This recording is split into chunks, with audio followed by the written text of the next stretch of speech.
Hello and welcome back to episode number 31 of the Why Carbs Won't Make You Fat podcast. Josh and I are actually in person today. We're crammed into my little PT studio, shoulder to shoulder, fans on, strongman's going on outside. So you might hear some crashing and banging and grunting, but that's how we roll at HQ. And Nick is likely going to be back next week with a little guest appearance, which ties in really nicely because Josh, you're on holiday. I am. Yes. Tell us a little bit about your holiday. A good friend of ours is getting married. Well, they've done the legal side of it, and then it's the wedding and the party and that. We're going to fly into Florence and then spend some time there and then go to the villa, which is closer to Pisa. We're there for about 7 or 8 days. Hen do stag do on the Sunday, the wedding on Tuesday. And yeah, come see. Never been to Italy before, so we're going to spend a good amount of time enjoying the sights and all the food. Yeah, the food is something else. Like some people I've met don't actually like it, but I think they've just been in the wrong places. Right. It's very, very European, very simple, Mm-hmm. but often like simple stuff done very well. It'd be interesting because I only recently, well, apart from Poland, which is lots of meat, potatoes, and cabbage and things like that. France was the last European country I went to, and I was fairly unimpressed with what I had in Paris. But I would be open to be proven wrong, but kind of banking a little bit on Italy. Yeah, I think sometimes bigger cities like a bit touristy. Sometimes like you can end up with crap, just like you would in London. To be honest, there's some great places to eat in London, but there's also some really bad shit ones as well, aren't there? Mm-hmm.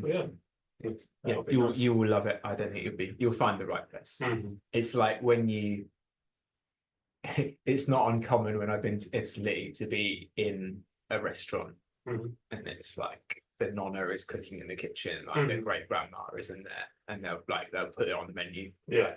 Oh, this dish is nonna's recipe and she's making it. You're like, yes, we're having that. That's going to be elite. Yeah. So yeah, good.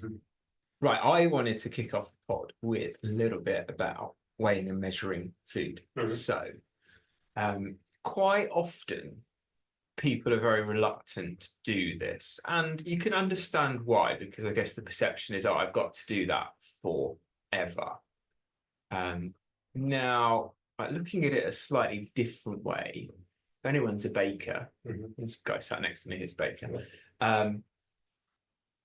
you would look at someone like they were absolutely mad if they tried to make a Victoria sponge and didn't measure anything, right? Like, because I mean, scientific, like baking is part science, yes. And ratios need to be pretty spot on for it to work. But then to say, oh, well, my cereal, for example, I'm not going to weigh that. Well, sure. But ultimately, if you've got a set of digital scales, keep them out on the side in the kitchen, it takes no more time to weigh it. Take the scale out, turn it on. I'll put the bowl on top and turn it on because then it's zeroed. Pour the stuff in, then you know what the portion is.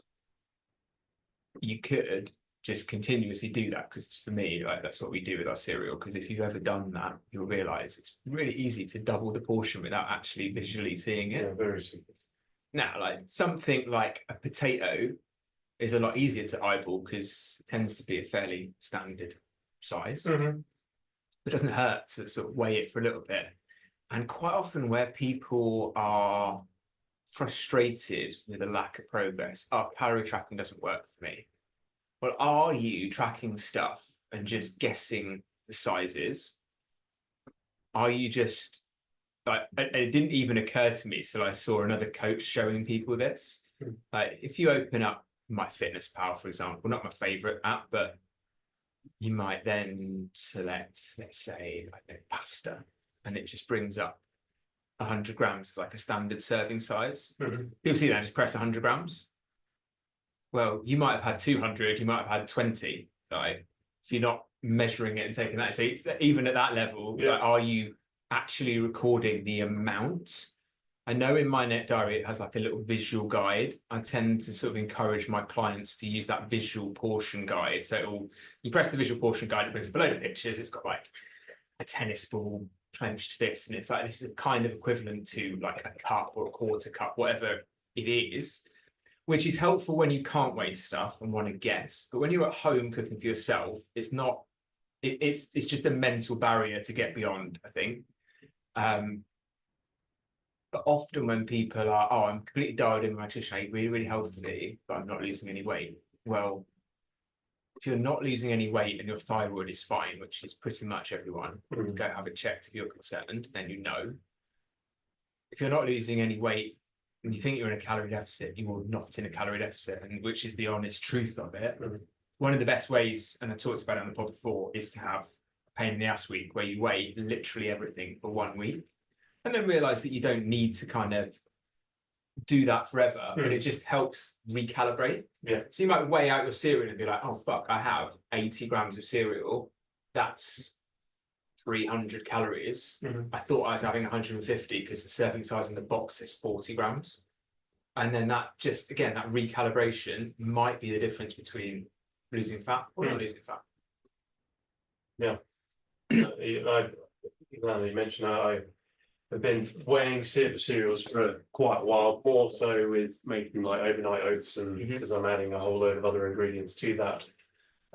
So generally about 80 to 85 grams of jumbo oats, and then topping it up with the smoothie kind of mix that I have in there with peanut butter, protein powder, and other carb sources as well, with frozen fruit. So it all event adds up to a pretty high caloric meal, and doing that unchecked and you're on a weight loss journey, then it's going to be really doing you a disservice the entire time. So that extra little bit of care, like you say, I can understand why people want maybe shy away from it, because they may think it can lead to disordered eating, which in some cases it can, but if you come at it from the point of this being an educational tool, and kind of also using that concept you talked about a little while ago of caring less, but kind of caring enough to weigh it out, then that will benefit you in the long run.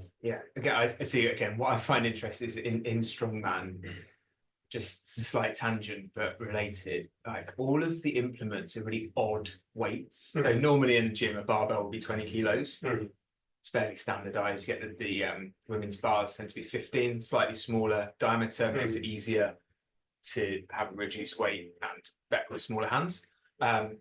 Now, outside of that, like an axle, well, we've got 2 axles here at HQ that are 33 kilos, which is just an odd number. It's not even, if it was 22, I could understand it, because then it would be like equivalent to 10 pounds. 10 pounds. But it's not. So they just have all these really odd numbers. Our monster dumbbell's 46 kilos and one of them's 27. Like, they were just stupid numbers. But the amount of times you can say to someone, just pick it up and give it a crack. Oh, right, how much did I lift? 27 kilos. Oh, wow, that's personal best. Like, numbers are important, but like you often put like put them on a bit of a pedestal. And I guess also I just wanted to lean into the disordered eating conversation a little bit. So, as I said, you don't have to weigh and measure forever, all of the time or forever. It's about recalibrating. It's then about, oh, maybe I need to weigh out these foods more often. Peanut butter being a great example. There's literally no way you can guesstimate peanut butter. It's just practically impossible. If you start weighing it, you'll understand. You can play little games with it as well. You're like, I reckon that's 10 grams. Weigh it. Ah, I was wrong. Now, people say this about calorie tracking a lot as well. And don't get me wrong, if you know, like, and you will know, right, if you've had an eating disorder, this kind of stuff probably isn't for you. But the fact that it's not for people with an eating disorder doesn't mean it will give you an eating disorder. I think the two things are mutually exclusive. There's a lot of stuff that goes behind poor mental health. It's normally a buildup of stresses, and that kind of trigger for making you slide down the spectrum of mental health is different for everyone, but it probably needs to be present already. It's not going to appear because you start, like, I mean, no one gets a disordered relationship with money because they start accounting. Like, you come out of university as a student, you've probably been spending your student loan. Like, you know, as a kid, you spend money willy-nilly because like your parents bail you out, basically, generally. Like, and if they don't, then you learn to budget. As soon as you kind of have to stand on your own 2 feet, you learn to take a budget. And that doesn't make people's relationship with money worse. People don't tend to talk about like an impact on mental health with that. Don't get me wrong, it could impact someone's mental health because of all the other stresses, but like, you know, we don't need to be too PC about this kind of thing. It probably won't happen to you if you give it a crack. And I think that tends to be another thing that people are like, oh no, that will like spoil my relationship with food. But then think of the other ways that you want to go create a calorie deficit. It's going to involve a sacrifice somewhere. What I quite like, I was talking to a lady, an athlete, which I might have mentioned on the podcast, and we talked to her nutrition coach, and she did have like a poor relationship with food. So her nutrition coach got her following a meal plan with client chosen substitutions, which I do quite like the idea of, and Alan Aragon uses it with his clients actually, and I very much respect him. So you come up with like a bunch of like very basic meals, because generally that's going to be what works for however you do it, even if you calorie track. Very basic meals, this amount of protein, this amount of carbohydrate, this amount of fat. And it might be like, so 150 grams of chicken, 200 grams of potatoes, quarter of an avocado, just off the top of my head. Slightly odd meal, but fine, roll with it. Do that, but then in that meal plan, in inverted commas, it's like, or you could have 150 grams of white fish instead of swap the protein for that. You could have this much rice, swap the rice for that, and like have choice around it like that. Structure is going to get you in a calorie deficit you don't need to track. So her coach had her doing that, and then she had on 1 day a week, she had what her coach called a refeed day. And I don't necessarily love this, but I do like it for what she did with her clients. So she called it a refeed day, not a cheat day, which I like. But then I think then that refeed day thing just ends up being a cheat day. Right. But coach is watching over her, so I don't mind it. And I like that the lady felt she needed variety, which doesn't come from the meal plan. So one way of getting variety is what Alan Aragon does, is he sort of sets it out with, these are the meals you eat, and then I'll give you three. So let's say you've got a calorie target of 1,800 calories a day, got 1,500 calories of good wholesome food that's all laid out for you, 300 calories of whatever you want, alcohol, whatever, but there's still a parameter around it. Just maintain the calorie deficit and get flexibility day to day. What this lady's coach has done is said, we're not going to do that, and they've obviously had a conversation about like what would and wouldn't work. It's about knowing your client. But what we'll do is 1 day a week, it's just like fair game, go for it, have whatever you like. And she had fantastic progress with that until she didn't. And her question to me was like, why is my progress stalled?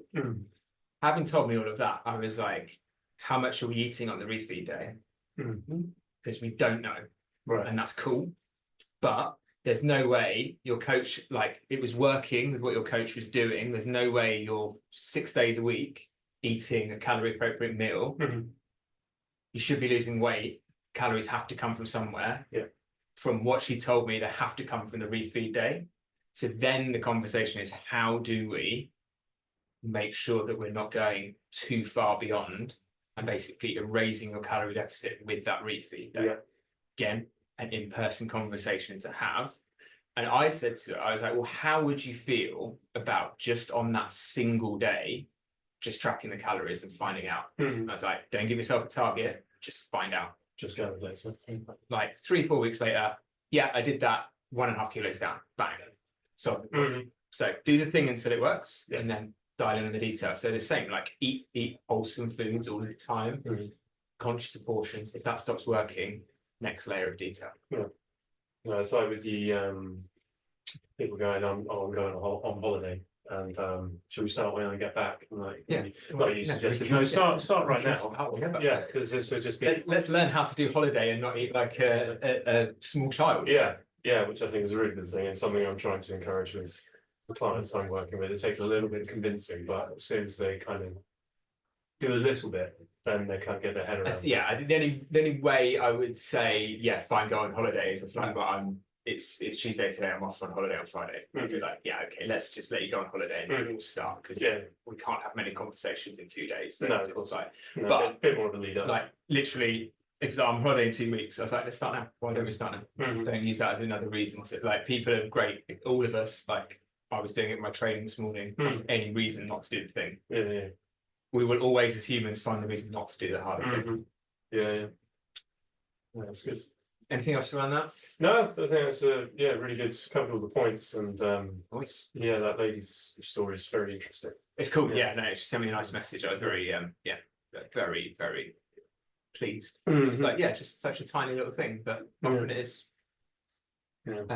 Right, so Josh is going to do a little bit on season foods. Season foods. Yeah, because I got a colleague of mine, and also timed into one of the clients I'm working with at the moment. So one of the suggestions I made for her was just buying, seeing she's never really cooked for herself much before, buy like any of Jamie Oliver's books in the last 10, 15 years, something like that, which she has done, and she started making some meals, which has been great. But then one example she gave me, she said it was pretty bland, and I don't think I'll make it again. But quite often what I found whenever I've been working from a recipe, whether it's a TV chef or some people I found on Instagram, and more often in like some of the more plant-based ways of eating, they don't season as much as they should do.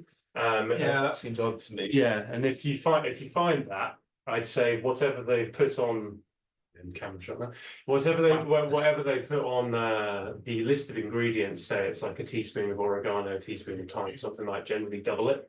Yeah. Just to get more flavor from it. One simple recipe that I do is like a ratatouille or a vegetable stew. So you've diced some onions, minced some garlic, and then you've done a half of 2 different coloured bell peppers and a whole courgette. You put that all in a saucepan, and then before you add the tomato paste and the canned tomatoes, chuck in the herbs and herbs. So you'll usually do 2 teaspoons of thyme, 2 oregano, good helping of salt, black pepper, and some smoked paprika. If there's any chefs online probably bastardizing their recipe, but it tastes nice. And then you cook off the herbs before you add in the tomato sauce, and then it's a can of chopped tomatoes with the juices, heaped teaspoon of tomato puree, and then sometimes just to deepen that flavor a little bit more, I add just like 1 beef stock cube. Perfect. And it just gives it more of an unctuous flavor. And then that dish I can have with fish, chicken. Sometimes it works with beef, and then usually rice or couscous underneath or something like that. So it's a really easy way, because you can just slap it in the pot. If you have a slow cooker, even better, because you can just leave it on the counter, and then you come back and you've got a nice vegetable stew. And it smells great. And then other ways of, speaking of Italian foods, quite often what they'll base their ragouts or their bologneses or meat sauces and things like that off of, they'll make a soffritto, which I might have mentioned before, but I'll reiterate it. So you've got diced onion, garlic, and then 3-4 sticks of celery, carrots, and that's it. You used to be able to buy those frozen in Sainsbury's as well, just like a little time-saving hack. Yeah. But if you have the time to prepare it, it really doesn't take that much time if you've got some very simple knife skills. And or whiz it up in the blender. Yeah, or whiz it up in the blender. I've done that a few times too. And then you put it in your casserole dish, and then you soften the vegetables, and then chuck in, if you're making bolognese, a kilo of beef mince and about, let's say, 250, 300 grams of pork mince as well. Or you can just get some sausages and take the skins off there, and then brown off the meat, and then I add in the similar sort of herbs, so oregano, thyme. If you got, or even just get an Italian mixed herbs jar, you can just put a couple of teaspoons of that in, salt, pepper, bay leaf, and then some beef stock cubes, and then you add in the tomatoes, chopped tomatoes again. And then as we're sneaking in some more nutritious stuff, eggs, if you don't have a problem with eating those, then you can load your omelets basically. Yes. And which is a really easy way of doing it, and it's quick. So in the mornings, I'll typically do about 3 spring onions chopped up, with some ham, some mushrooms, chuck that in the omelette pan, saute that off until it's all soft and you got a bit of colour on the meat, and then I'll chuck in a handful of spinach, wilt that down, and then I'll add the eggs on top of that, which have been pre-seasoned with a bit of salt and pepper, and then once that's getting almost cooked, I'll sprinkle some cheddar cheese on top as well, and then fold it on top, and then ready to go. Have that with a couple of bits of sourdough toast and cherry tomatoes, or a little, if you've got any extra greenery on the side. Sometimes I'll cut a little salad in the morning, and then as a means of trying to make salads a bit more interesting, because they can be like, but to be honest, any healthful, wholesome food is not that hyper palatable. No, like compared to like a packet of crisps or a Mars bar and ice cream, like fish and chips, pizza. So like when we have the healthier stuff, we need to, like, as Jamie Oliver might say, zhuzh it up a bit. Give it a little bit of. That's right. And one of his tips that I really liked, and I pretty much used ever since, was dressing your salad bowl before you put the leaves in. So it makes it easier to coat all the leaves and whatever you put in. But generally, I'll do a capful, or maybe close to a tablespoon's worth of olive oil, probably a good olive oil. Apple cider vinegar, or any vinegar of some sort. And then put the leaves on top of that, and then I'll do some cherry tomatoes halved. If you like olives, put olives in. I know they're a kind of a Marmite. But again, it gives it more seasoning, doesn't it? And then crumbled up feta cheese, or maybe mozzarella or halloumi, and then if you happen to hand some toasted pine nuts or sunflower seeds, you can just whack them in a little pan texture as well, and the micros along with it. And then once that's all in the bowl, toss it all together, and you've got a really nice, tasty salad that doesn't feel like a salad. The other thing he does quite a lot of is he'll use like yogurt as a dressing. So yogurt, maybe loosen with a bit of either. I think I've seen him do both, either olive oil or maybe lemon juice, depending on what the dish is, to like help it spread around a bit. That's right. Almost like a homemade coleslaw. And he doesn't even, like, often if he does it like in a family serving style, big old salad, just a mass, he makes up this like yogurty, herby dressing, just dumps it in the middle of the salad. Bosh. Like, no, doesn't even bother mixing it. It's like, well, people are going to dive into salad. They can then either have the leaves from the outside or go straight in the middle with the tongs, pull it out, and it's almost dressed itself as you pull it out of the bowl. One of my favourite ones of his was a carrot and apple tahini slaw. So you can buy some tahini, or in the way that the recipe, you kind of make it from grinding. You can get one of those omega seed mixes. If you have a pestle and mortar, great. Put it in there and start mashing it together with some garlic cloves and a bit of olive oil, and there might have been one other thing, but you do toast those seeds before you add them in, and then like you portion out half, put half in the pestle and mortar, grind that together, and then you dress that on the diced apple and carrot, and with the rest of it you'll add in, then you got a bit more texture and stuff like that, and it's really delicious.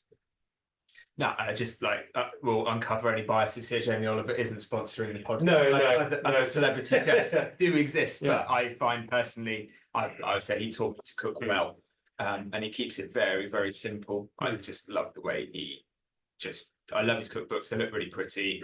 Recipes are always very sound. People get a bit snobby about him, but fuck it. It teaches people how to cook. He's taught people that it's quite simple, which I think is then where people get really snobby about him. But that's the whole fucking point. I prefer to have something made by him than maybe something from a Michelin star restaurant, because the Michelin star stuff has been fucked around with so much, and you've got someone leaning over, breathing over it, and the portion ends up being very small, and it's lukewarm when it comes to the table. And I mean, he's been taught very well by Italians. That's how they do it. That's why I love Gennaro's taught him very well. There was another book I bought recently called The Good Bites. They've got pretty good following on Instagram, and the author's it's his first publication, and I just bought it in Sainsbury's, and I've tried quite a few recipes from it. And those have been really good. And what's nice is that calories and macros are worked out as well, and how much it will serve too. There's a chicken gyros recipe in there, and the marinades that you make for the chicken, whether it be breast or thigh, is absolutely delicious. And I've said it before as well. So, like, if you're not sure about calories, like, I learned so much about what calories are in standard foods by reading cookbooks. Jamie Oliver's cookbook's got them all in there. BBC Good Food website's got all the nutritional information. Like, I'm always like, you see these like healthy eating cookbooks, and then like I think even Pinch of Noon do it, and maybe they don't, but I'm pretty sure like they don't have calories in there again because it's going to trigger someone's mental health. It's like, yeah, it's not going to trigger someone's mental health who doesn't have a mental health problem. Put it in there, help people learn. Like, oh, I made this. I've made a chocolate brownie out of raw organic cocoa powder, avocados, and coconut oil. Great, lovely, sounds really nutritious. How many calories are in it? I don't know. Okay, is it the same as the one I bought in Costa? Yes, it is. That's not good. But I think, like, yes, it potentially is more healthful, but most people are doing that kind of thing because they want something to help them lose weight. Yes. And that avocado, sweet potato, chocolate brownie is the same fucking calories. Yeah, it may sound better. And again, like, oh, I'm eating really healthily. I make all my food myself. I make these really nice low sugar brownies. Yeah, how many calories have got in them? But that's a tangent, so I'll stop there. I'm very excited for your Italian trip, Josh. I really hope that you find some of the places that I've been finding out. Right, last little bit. I will do relatively quickly on this one, I think. I wanted to talk a little bit about the fact that there is a genetic component to how easy it is for someone to maintain or lose body fat. It's probably very kind of related to behaviors. So the best example, which I'll take from yesterday, because I always think this when I go into London and go on the tube. So I was helping my mum. Mum came to visit for the week. She got the train down on her own. She's 76. She's a beast. I can love her. She's like, a bit of context. My mum had a really bad train accident when I was little. Really fucking bad. She's in hospital for 18 months. So you would like, she has every right not to get on a fucking train. And I was like, I'll come up and pick you up. She's like, no, well, I was like, well, maybe get the bus down. She's like, no, the bus is just, I've got to drive here, so then I need a lift. She's like, I'll just get on the train. I was like, sure. Yeah. She's like, well, I've done it before, so I've done it since. I was like, okay, I'm meeting you in London. Yeah, that's fine. Yeah, anyway, right. So taking her back. So I was like, I'm gonna help her with her case and stuff, get her to see some pancreas. I'm walking up. Well, I'm on the escalator with St Pancras because I've got my mum's case, and my mum's not going to walk upstairs because she's a blue badge holder. She's 76. She can stand on the escalator. And she's like, but if the escalator wasn't working, she's walking up those stairs, not even batting an eyelid. So I'm sitting on the escalator. It's like there is no the escalator is round, and there is not a single fucking person walking up the stairs. And then again, like I'm walking back on my own without a suitcase, just like I wanted to catch a train. I was like walking up the whole escalator. Again, literally no one is taking a step on that thing. My point being, people normally default to not doing anything. If there's like an escalator, a lift, then take the lift. Right, the amount of times you move around daily generally has to be a conscious effort. And that daily movement is something that's termed as NEAT, non-exercise activity thermogenesis. So the amount of calories you burn from non-deliberate exercise. One of the best things that you can do to bring up your NEAT or your overall calorie burn isn't, as many people think, go to the gym more often, see how many calories you burn on your smartwatch in those sessions. It's not those things. Go into the smartwatch thing in another day, but it's the stuff that you do outside of the gym that makes the biggest delta on that. So I probably average 17,000 steps every day. Do it being a PT, you must be very similar to what you're doing, Josh. Like some days I'll do over 20,000 steps. I need a lot of food. When I sat in an office, I do well to do, I'd have to make a real conscious effort to get 10,000 steps in every day. And I would do that by either before or after lunch, walking out of the office to Guildford Tesco's, where I used to work. And then once I'd either on the way to Tesco, depending on what I was buying, I would also walk around the Surrey University campus where the Surrey Sports Park is to try and get in 10,000 steps. But I made sure I did it every day. When it rained, I took an umbrella. I had a spare pair of shoes. I had a waterproof coat. Still got wet. But that is then where a slight genetic behavioral component comes into that, because that is probably not the norm. But that person that you like think, oh my God, they find it so easy to maintain the body shape. Part of that is genetic, but a lot of it is like behaviorally genetic and choosing to do the harder thing, to move more. And like overall health is massively driven by the amount of steps you do a day. Everybody could get those up from, like, let's be honest, most people without any conscious effort are going to do 2,000 steps a day. Like you get a big improvement in health outcome if you do 7,500. Anything above that is a bonus. So you don't need to be up at 10,000 or 20,000 or whatever, but we definitely need to be somewhere away from 2,000. Unless you do want to like not burn any calories and like eat, you know, it's just much more difficult, especially if you're small and very inactive. So behaviorally, people are very different. If you find it very difficult to stick to a low amount of calories, you've got to get your ass out of the seat and move around more, and it's going to be difficult. But you've got to find a reason and a way to do that, I think would be my kind of slightly tough love on that subject. No, I agree. So one thing I try to communicate with clients is one, increasing their need, but also ones that need to work on their flexibility and mobility and stuff like that. So it's all very important what you do when you're here with us, but when you're not here, it's an awful lot of time. And considering like a number of them are avid golfers and they'll practice that, but they won't necessarily practice the things that can support it.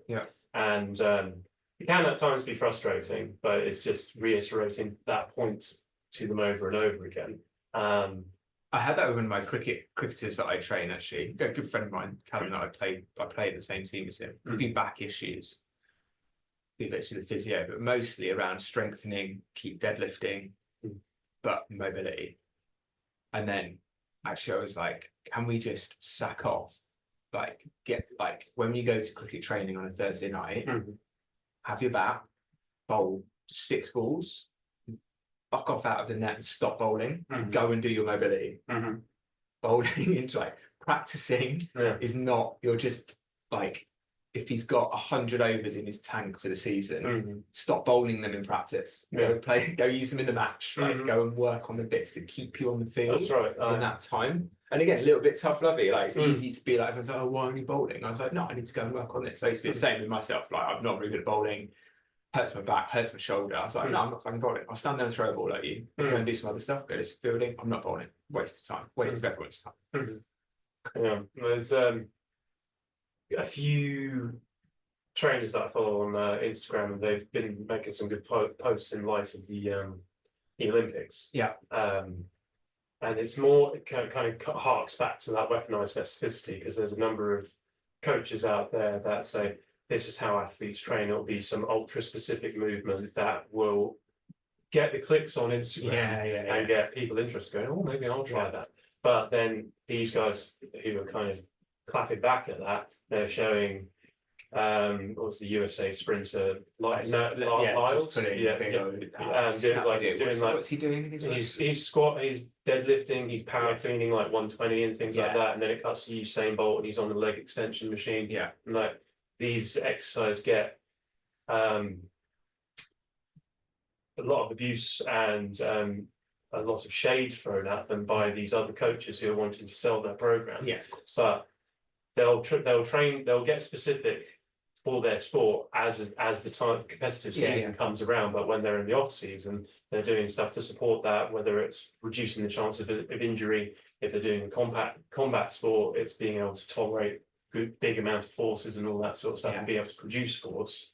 And then, like I said, getting closer to that time, then they can get specific in like whether it's bowling, swinging a golf club, all that sort of stuff, tennis racket, whatever it is. Again, if you do like a plyometric, which is like these explosive movements that are more about sports specificity. If you go read, I've got home the ACSM, like Academy of American Sports Medicine, like their textbook on strength and conditioning coaching. It's like, if before you do a plyometric, you need to be this strong. It's like you need to have like a body weight deadlift. Like it's like you're wasting your fucking time if you've never picked up a weight to think that plyometrics are making you quicker at running and jumping.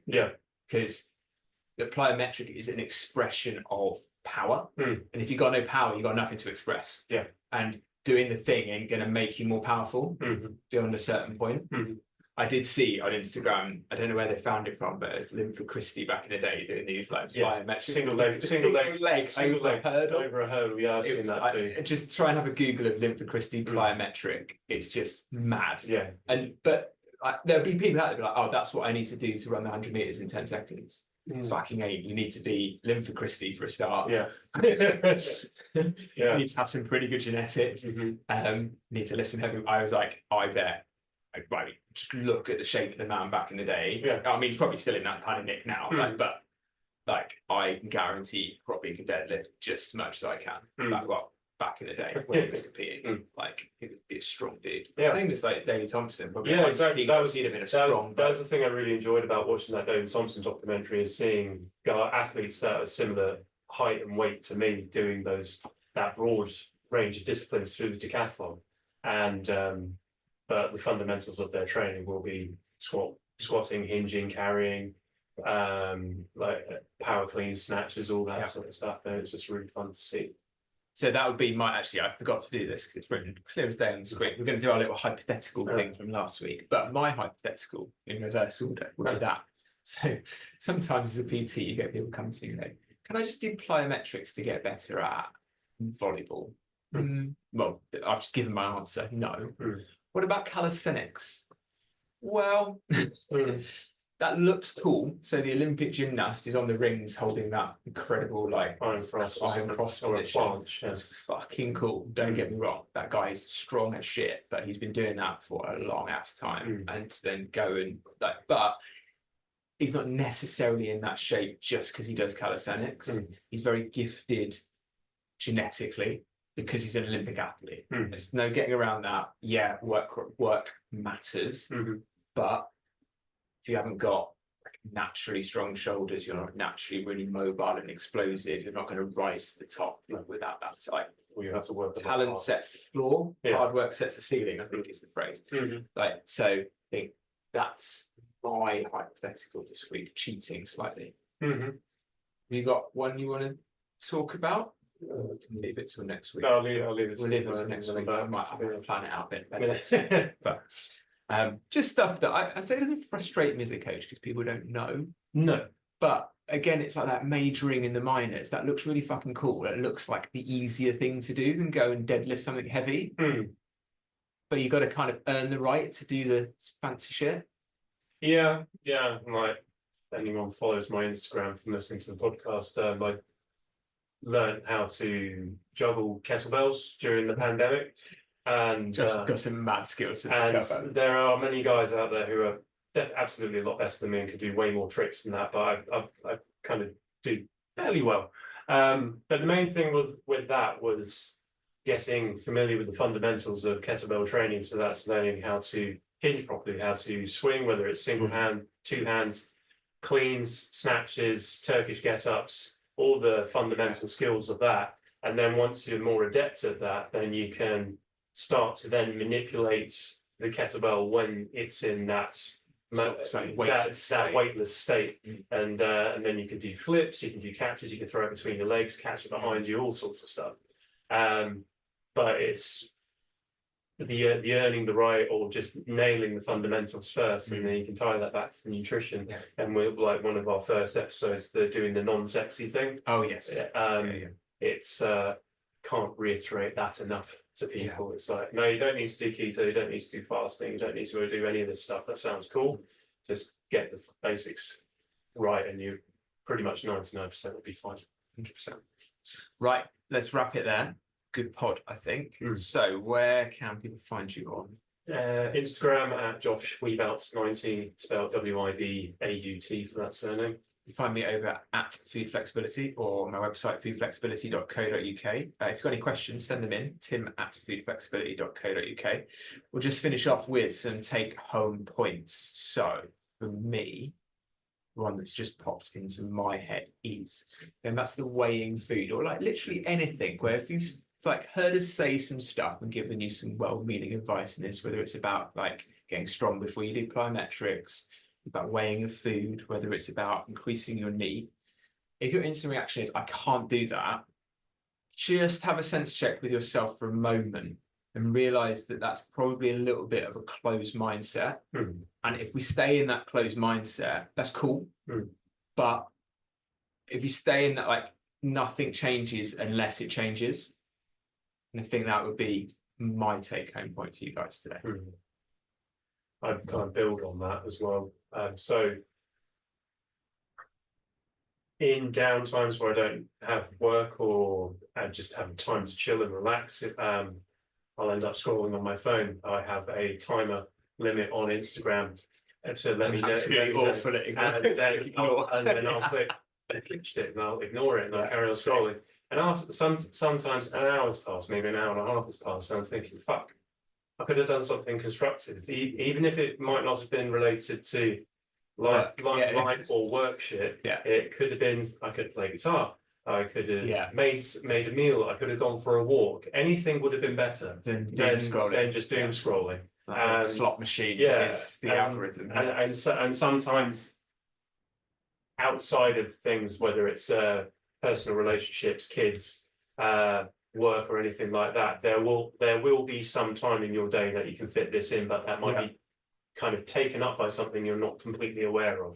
And it's having that kind of self-awareness to kind of take stock in yourself and go, you just wasted that hour, you could, or hour and a half, or whatever it is, you could have done something much more constructive.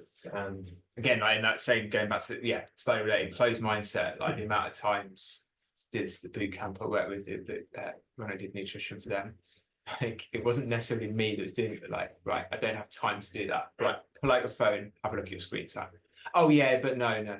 Go on, that's just poked a little uncomfortable truth about, you do, like, if you spent 2 hours on Instagram in the day, okay, I get that's not necessarily in one hit, but 2 hours have disappeared on something that, don't get me wrong, is pleasurable in the moment, but ain't helping in the longer run. No. Right, okay, so we'll wrap it up there. As I said, all being well, Nick will be back on the pod next week. Josh will be sunning it up in lovely Italy. And we'll hear from him all about that when he's back. But until next time, please remember, carbs won't make you fat.